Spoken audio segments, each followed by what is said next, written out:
గోవిందన్న రావాలి. గోవింద్ గారికి ఆ వెంకటేశ్వర స్వామికి చెప్పినట్టు గోవింద నీ ట్రస్ట్ కి జస్ట్ ఒక సామాన్యుడిగా వస్తాను అని చెప్పి ఎంత చక్కగా వచ్చి కూర్చున్నారో చూడండి. ఆయన మహనీయుడు అనిల్ గారు. అనిల్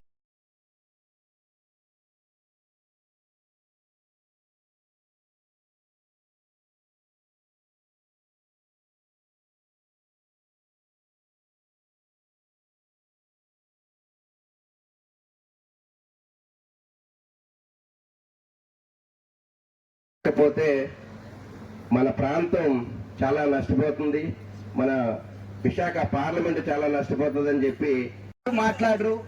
ఈ రోజు మా హాస్పిటల్ అదృష్టం ఏంటంటే పార్లమెంట్ లో ఆయన నించొని మాట్లాడినటువంటి ఆ సర్వైకల్ క్యాన్సర్ ఈ రోజు మనం దాన్ని ఇక్కడ ఆయన చేతుల మీదుగా ట్రస్ట్ ఏర్పాటు చేసి ఎనలేని అనేక మంది సోదరులకు ఈ కార్యక్రమాన్ని ఇంత ఘనంగా ప్రజా జీవితంలో ఉన్న మాకంటే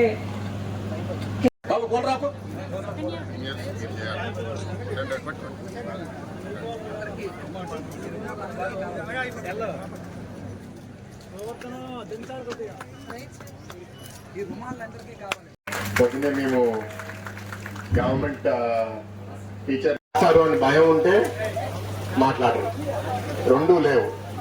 అయినా ఈ సంస్థ ఎట్లా నడుస్తుంది?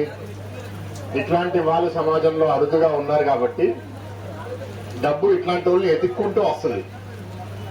ఎందుకంటే ఇప్పుడు ఆయనకి ఇంతమంది ఎవరో చెప్తారు, ఇందాక 10 కోట్ల 11 కోట్ల రూపాయలు ఎవరో దానం చేశారు అంటే, దానం చేసే వాళ్ళు కూడా సమాజంలో కుళ్ళిపోకుండా మనసు పాడవకుండా ఎవరన్నా ఉన్నారా అని ఎతుకుతా ఉంటారు.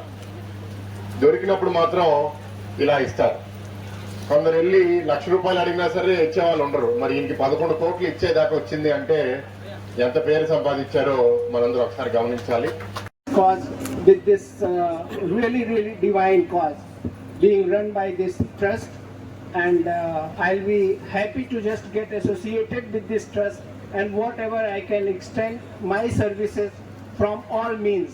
It may be labor one, it may be wealth one, or it may be conceptual or ideological one. By all means, I extend my support to this trust. భగవంతుడి సృష్టికర్తగా మంగళపాలెం గారి ఇంట ఆ తల్లిదండ్రుల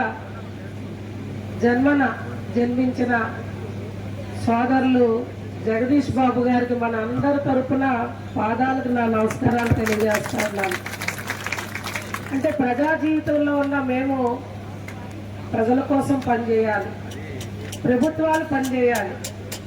కానీ ఈనాటి సేవామూర్తులు కొరవడుతున్న ఈ రోజుల్లో సొంత పిల్లలే తల్లిదండ్రుల్ని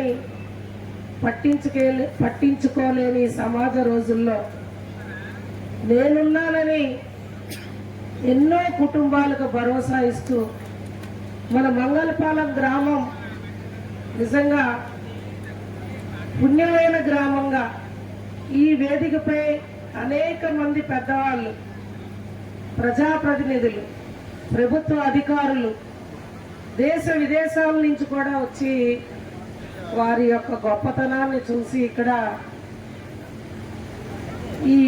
మనం ఈ మంగళపాలెంలో జన్మించడం నిజంగా మన ఎస్కోట నియోజకవర్గం చేసుకున్న అదృష్టంగా, అందులో ఈ ఆడబిడ్డ అయితే ఎప్పుడూ రుణపడి ఉంటాడని చెప్పి మరొకసారి అన్నగారికి నమస్కారాలు తెలియజేస్తాను.